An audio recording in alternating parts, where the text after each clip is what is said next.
Hi friends, ఈరోజు మనం కరివేపాకు కారం ఎలా చేసుకోవాలో చూద్దాం. మంచి కరివేపాకుని ఇలాగా మొత్తం దోరగా వేయించుకోవాలన్నమాట.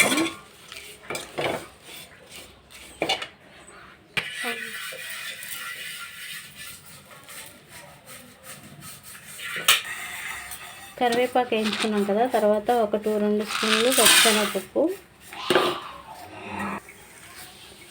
ఒక 2 స్పూన్లు పచ్చిశనగపప్పు,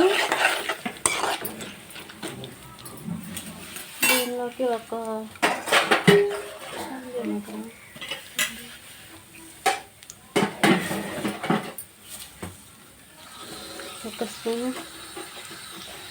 స్పూన్ మెంతులు, ఒక 3 స్పూన్లు పొట్టు మినపప్పు,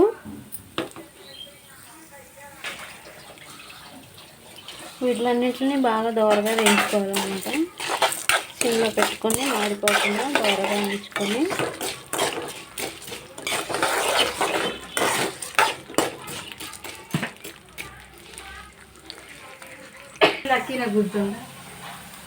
కొంచెం దోరగా వేగినాయి కదా, వీటిలోకి మనం ఒక 2 స్పూన్లు మయాన జీలకర్ర,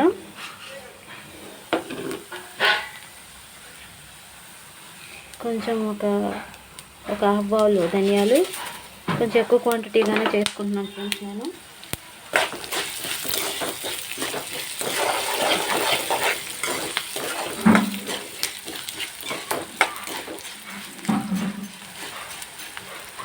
ఇవన్నీ దోరగా వేయించుకోవాలి.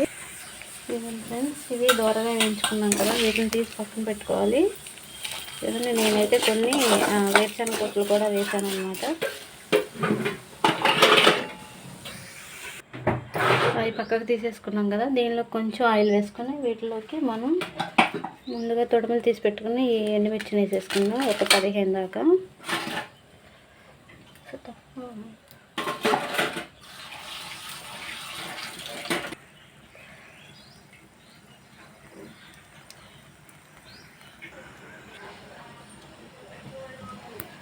ఫ్రెండ్స్, ఎండుమిర్చి కూడా బాగా ఫ్రై అయిపోయినాయి అన్నమాట.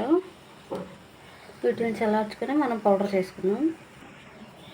ప్రతి పౌడర్లో ఫ్లాక్ సీడ్స్ వేసే అలవాటు నాకు ఉందన్నమాట. ఫ్లాక్ సీడ్స్ ప్రతి ఒక్క పౌడర్లో నేను యూజ్ చేస్తాను అన్నమాట. కొంచెం గోరువెచ్చగా ఫ్రై చేసుకోవాలి.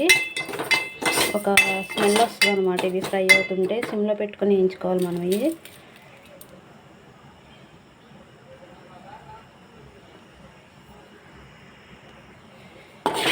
ఇది జుట్టుకు కానీ ఇంకా చాలా హెల్త్ బెనిఫిట్స్ ఉన్నాయి ఫ్రెండ్స్ వీటి వల్ల. అందుకని ప్రతి పౌడర్లో నేను ఇది యాడ్ చేస్తాను అనమాట, ఫ్లాక్ సీడ్స్ అనేవి. ఇదిగోండి ఫ్రెండ్స్, ఇది ఫ్యాన్ కింద చల్లారుస్తున్నాను అనమాట. వీటన్ని చల్లారిన తర్వాత మనం మిక్సీ పట్టుకోవాలి. చూడండి, ఇలా పౌడర్ అవుతుంది అనమాట. ఇలా ఇదిగోండి ఫ్రెండ్స్, ఇలాగన్నీ చల్లార్చుకొని పౌడర్ చేసుకోవాలి.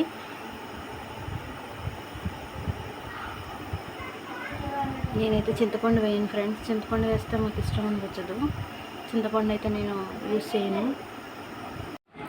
చూడండి ఫ్రెండ్స్, కొంచెం చల్లారినవి అనమాట. ఈ చల్లారిన వాటిలో ఈ ఫ్లాక్ సీడ్స్ వేసి మొత్తాన్ని ఫస్ట్ గ్రైండ్ చేసుకోవాలి. ఇదిగోండి ఫ్రెండ్స్, ఇది కొంచెం అంటే మరీ మెత్తగా పట్టట్లేదు, కొంచెం బరకగానే పట్టుకుంటున్నాను అనమాట. దీన్ని మనం ఒక ప్లేట్లోకి తీసుకున్నాం అనమాట. ఇదిగోండి, ఇందులోకి వేసేసుకున్నాం కదా, దీనిలోకి మనం ఇప్పుడు ఈ కరివేపాకును వేసేసుకుందాం.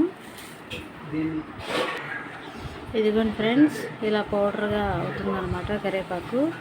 దీనిలోకి మనం 10-15 ఎల్లుల్లిపాయలు వేసేసుకున్నాం అనమాట.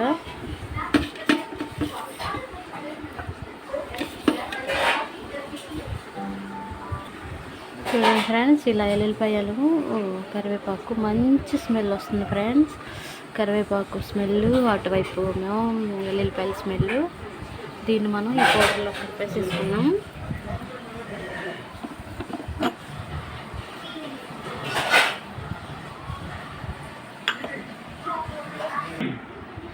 ఇదిగోండి ఫ్రెండ్స్, కరివేపాకు కారపొడి ఎంత బాగుందో చూడండి ఫ్రెండ్స్. మంచి స్మెల్ అయితే వస్తుంది ఫ్రెండ్స్. ఫ్లాక్స్ సీడ్స్ కూడా మనకి ఎక్కడ తగలవు అనమాట, మొత్తం గ్రైండ్ అయిపోయినాయి. ఫ్లాక్స్ సీడ్స్ వల్ల చాలా బెనిఫిట్స్ ఉన్నాయి ఫ్రెండ్స్, హెల్త్ బెనిఫిట్స్. ప్రతి పౌడర్లో మనం అది యాడ్ చేసుకుంటే చాలా హెల్తీ అనమాట. నేను ఎప్పుడు ప్రతి పౌడర్లో యాడ్ చేసుకుంటాను ఫ్రెండ్స్. ప్లీజ్ ఫ్రెండ్స్, నేను చేసిన ఈ కరివేపాకు కారపొడి మీకు నచ్చినట్లయితే ఒక లైక్ ఇవ్వండి, నా ఛానల్ని సబ్స్క్రైబ్ చేసుకోండి ప్లీజ్ ఫ్రెండ్స్. ఇవ్వండి ఫ్రెండ్స్, ఇలా గాజు జార్లో ఇలా సీసాలో పెట్టుకుంటే ఎక్కువ రోజులు స్టోర్ ఉంటుంది, మనకి ఎటువంటి స్మెల్ రాదన్నమాట.